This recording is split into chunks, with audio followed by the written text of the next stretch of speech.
Así que comencé a compilar material adicional que provenía de otras dos mujeres. En Jesús los Esenios, la joven revivía una vida pasada en la que era Sudi, una de las maestras en Qumran, conocidas como las maestras de Hasem. Jugó un papel crucial en instruir a Jesús y Juan el Bautista durante sus primeros años, especializándose en la Torá. A pesar de no haber terminado la escuela secundaria en su vida actual, compartió perspicacia sobre la ley judía y las costumbres. Después de la publicación de ese libro, colaboré con otras dos mujeres que proporcionaron relatos sobre cómo fue estar con Jesús durante su ministerio, ofreciendo una perspectiva completamente diferente. Mientras que Jesús los Esenios retrataba a Jesús con una energía masculina, Caminaron con Jesús presentaba una energía femenina. Una mujer regresó a una vida pasada donde era una mujer sabia, posiblemente enseñada por los esenios, y se encontró a sí misma en el templo de Jerusalén. A pesar de intentar enseñar allí, los rabinos, debido a su género, la derribaron, considerándola indigna. En consecuencia, se le permitió enseñar solo a niños, un papel que pensaban que no causaría daño. En su experiencia, se encontró con Jesús mientras él se dirigía a la gente en los escalones del gran templo de Jerusalén. Esto proporcionó una gran cantidad de información sobre la construcción del templo, demostrándose precisa más tarde. Mientras ella enseñaba a los niños con canto y baile en un lado de los escalones del templo, Jesús se dirigía a la gente en el otro lado. La narrativa profundiza en la experiencia milagrosa que tuvo al conocer a Jesús en ese momento. Ambos, ella y Jesús, sintiéndose oprimidos por su conocimiento, conectaron como almas afines. Compartieron una sensación de soledad y de ser incomprendidos, encontrando consuelo en la comprensión mutua. Es una historia cautivadora de su encuentro, que destaca prominentemente en Caminaron con Jesús. La otra persona era una joven judía en esta vida. Al ser criada en la fe judía, no tenía conocimiento de la historia de Jesús ni detalles sobre su vida. Fue notable que compartiera narrativas concluyentes sin previo conocimiento, proporcionando las últimas piezas de una historia que no conocía. Para mí, esto añadió más validez a sus relatos. A diferencia de un cristiano que expresa el deseo de vivir en la época de Jesús, ella, siendo judía y desconociendo este aspecto, lo encontró algo cómico más adelante. En la historia donde revivía su vida con Jesús, desempeñaba el papel de la sobrina de Jesús. Surgió parte de la historia perdida, revelando que José, el esposo de María, no fue su primera esposa. Antes de los eventos del nacimiento de Jesús, José, significativamente mayor que María, tuvo una esposa anterior que falleció.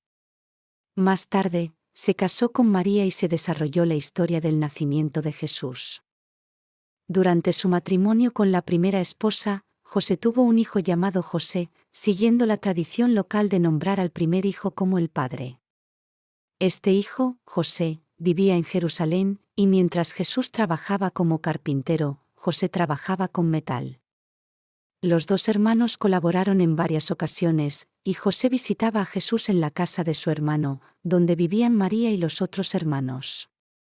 Curiosamente, Jesús tenía alrededor de 9 hermanos y hermanas, un hecho que la Iglesia no revela fácilmente. Sin embargo, estos otros hermanos en la familia tenían poco que ver con su hermano mayor. Sin embargo, Jesús era diferente. Siempre que entraba en Jerusalén, solía detenerse para visitar a José, y ambos colaboraban en diversas tareas. En una de sus vidas pasadas, la joven experimentó ser una hija de José, una niña, convirtiéndola en la sobrina de Jesús. Se quedaba despierta hasta tarde en la noche, escuchando sus conversaciones, a veces con discípulos presentes, absorbiendo las enseñanzas. Tenía un fuerte deseo de participar en esas reuniones, de acompañar a Jesús en sus viajes, ya que creía fervientemente en el propósito y las enseñanzas.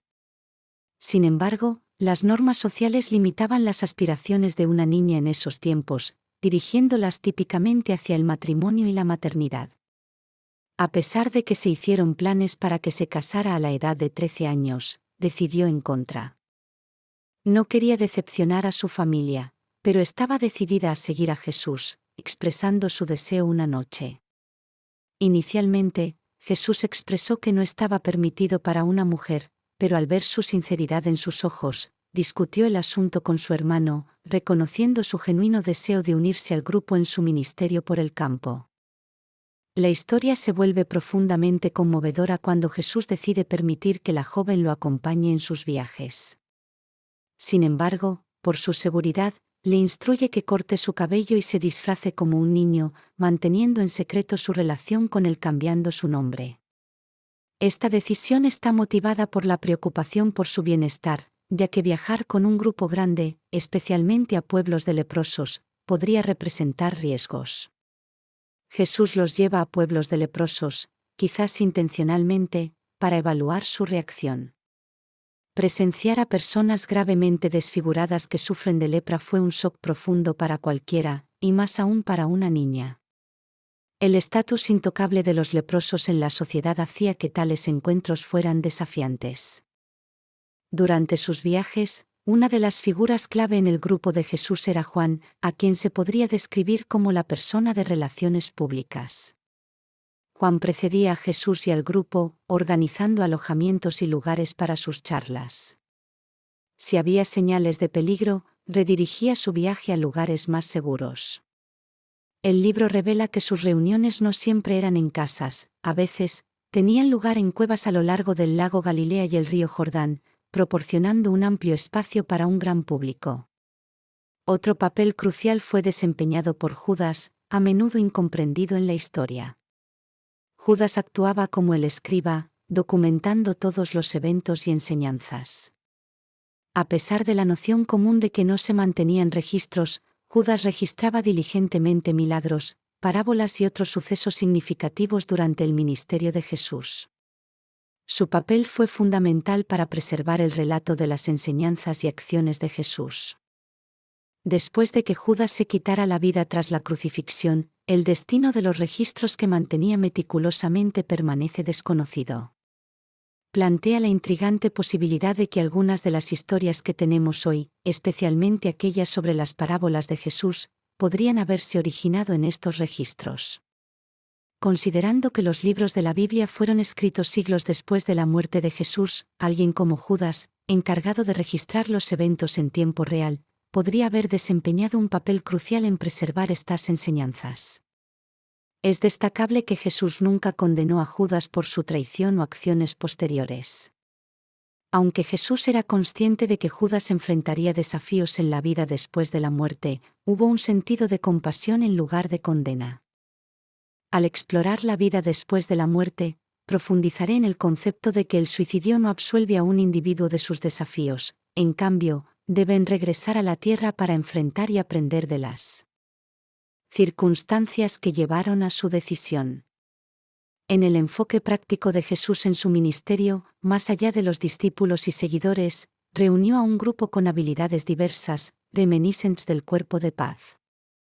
Reconociendo las necesidades prácticas de los pueblos, especialmente aquellos con leprosos, Jesús incluyó a personas con habilidades carpinteras en su séquito. Este enfoque práctico implicaba hacer reparaciones en las casas y garantizar el bienestar de las comunidades que visitaban. Jesús también incluyó a mujeres en su grupo, siempre que fuera posible, reconociendo sus valiosas habilidades. Buscaba mujeres expertas en pociones, medicina y la preparación de diversos remedios, como polvos, vendajes y ungüentos. Este enfoque práctico reveló que no dependía únicamente de sus propias habilidades, se rodeaba de personas que podían contribuir al bienestar de las personas que encontraban. La joven en la historia presenció cómo Jesús impartía su conocimiento curativo a sus seguidores. Dibujando un círculo imaginario en el centro de su mano, describió cómo Jesús enfatizaba que todos poseen un centro de curación en la palma de sus manos. Aunque no usaba el término chakra, transmitía la idea de que cada persona podía canalizar energía curativa a través de sus manos. Mientras observaba a Jesús trabajar con leprosos y otros, notó la presencia de luz emanando de sus manos, una fuerza poderosa capaz de facilitar la curación. Contrario a algunas percepciones, incluso Jesús no podía sanar a todos. Tenía una habilidad única para percibir el karma y las enfermedades de una persona. Si la aflicción de una persona estaba vinculada a su karma, Jesús se abstenía de intervenir, respetando el principio espiritual. En tales casos, podía aliviar el dolor y el sufrimiento, pero no podía eliminar por completo la enfermedad. Esta perspectiva desafía la noción de que Jesús tenía un poder universal para curar instantáneamente todas las dolencias. Es importante destacar que Jesús buscaba empoderar a sus seguidores, enseñándoles que podían realizar milagros similares e incluso superar sus habilidades. Esto resuena con el mensaje bíblico de que animaba a los demás a abrazar sus capacidades innatas. En lugar de ser una figura exclusiva y única, Jesús pretendía transmitir que todos tienen el potencial para habilidades extraordinarias. En tiempos contemporáneos, hay numerosos libros que exploran el concepto de manos curativas y la energía potente dentro de las manos. Existen numerosas modalidades de curación, cada una aprovechando la energía del cuerpo para facilitar la recuperación. Esto se alinea con las enseñanzas de Jesús, quien enfatizó la naturaleza real y potente de tales prácticas. Sin embargo, la fuente del conocimiento y las habilidades de Jesús radica en sus viajes durante los llamados años perdidos, un periodo que no está extensamente cubierto en la Biblia. Se sugiere que Jesús viajó por todo el mundo durante este tiempo, adquiriendo sabiduría y habilidades diversas. Un personaje crucial en esta narrativa es José de Arimatea, el tío de Jesús. En la Biblia, José se menciona brevemente como el hombre rico que proporcionó una tumba para Jesús después de la crucifixión. Sin embargo, el papel de José es mucho más significativo que esta mención aislada. Estaba entre las personas más ricas a nivel mundial durante esa era, participando en el comercio del estaño. Las minas de estaño en Inglaterra, que tienen importancia histórica, eran operadas por la flota de barcos de José de Arimatea. El estaño, un bien valioso similar al oro, se transportaba a varios puertos en todo el mundo. Las leyendas que rodean a José de Arimatea y las minas de estaño son conocidas, especialmente en Inglaterra. Incluso hoy en día, la gente comparte historias y leyendas sobre sus hazañas para extraer estaño de las minas. El registro histórico sugiere que el proceso de extracción de estaño era intrincado. Lo que lleva a los historiadores a especular que los supervivientes de la Atlántida, estableciéndose en las Islas Británicas, introdujeron técnicas avanzadas. Los druidas, que se cree que surgieron de los supervivientes de la Atlántida, desempeñaron un papel fundamental en el desarrollo de diversas disciplinas. Glastonbury, con su gran universidad, fue un centro donde los druidas enseñaron una amplia gama de temas, reminiscente de las prácticas educativas en Atenas. Según la conjetura histórica, los supervivientes de la Atlántida jugaron un papel significativo en dar forma a la cultura y el conocimiento de las Islas Británicas. En Jerusalén e Israel, el sistema educativo tenía un marcado sesgo de género. A los niños se les enseñaba principalmente matemáticas, mientras que a las niñas se les limitaba a aprender a ser esposas y madres, sin recibir educación en lectura o escritura. Sin embargo, en la Escuela Misteriosa de Qumran, el plan de estudios era integral, abarcando temas como matemáticas, astrología y diversas maestrías. Entre los maestros de Qumran estaba una mujer conocida como la Maestra del Misterio, especializada en enseñar métodos de sanación a Jesús y otros estudiantes. Completar los extensos cursos en Qumran, que generalmente llevaban unos 20 años para obtener una educación completa, era un logro considerable. La mayoría de los estudiantes, enfocados en materias individuales como matemáticas o astrología, podrían tardar alrededor de 5 años. Sin embargo, Jesús siguió todos los temas ofrecidos en la escuela, exponiéndose a una amplia gama de conocimientos. Se decía que las enseñanzas en Qumran eran tan avanzadas que completar todo el plan de estudios otorgaba la capacidad de resucitar a los muertos, reservada para los estudiantes altamente avanzados. Además de su educación en Qumran, José de Arimatea, tío de Jesús, lo llevó de viaje por todo el mundo. Estos viajes eran aparentemente expediciones comerciales, con Jesús acompañando a su tío bajo la apariencia de misiones comerciales. La madre de Jesús, María, también se unía a estos viajes cuando era joven. Sin que otros lo supieran, el verdadero propósito de estos viajes era que Jesús conociera a sabios maestros en diferentes países. Desde India y Tíbet hasta Inglaterra y China, pasó tiempo con los individuos más sabios del mundo, absorbiendo sus enseñanzas. Notablemente, Jesús podía asimilar rápidamente la gran cantidad de conocimiento presentado durante estos viajes. Lo que tomaría típicamente 20 años para otros, él podía lograrlo en una fracción de tiempo. A su regreso, desarrolló sus técnicas únicas, combinando los diversos secretos y enseñanzas que había adquirido. María Magdalena, a menudo objeto de investigación, estaba entre los discípulos de Jesús, desempeñando un papel significativo en su vida y enseñanzas.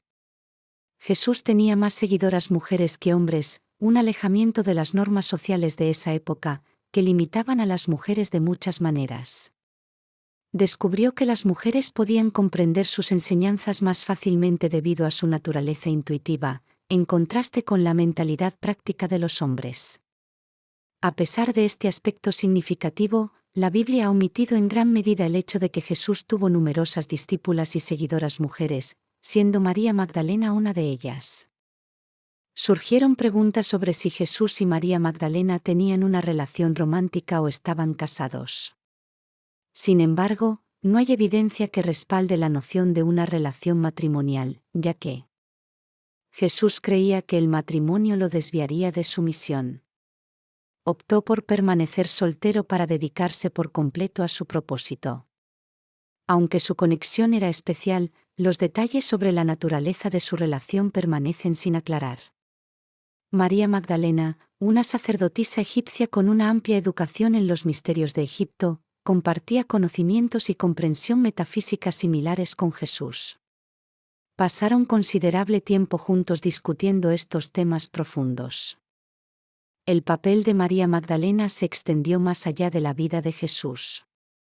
Después de su muerte, desempeñó un papel crucial en el establecimiento de la primera iglesia en el mundo.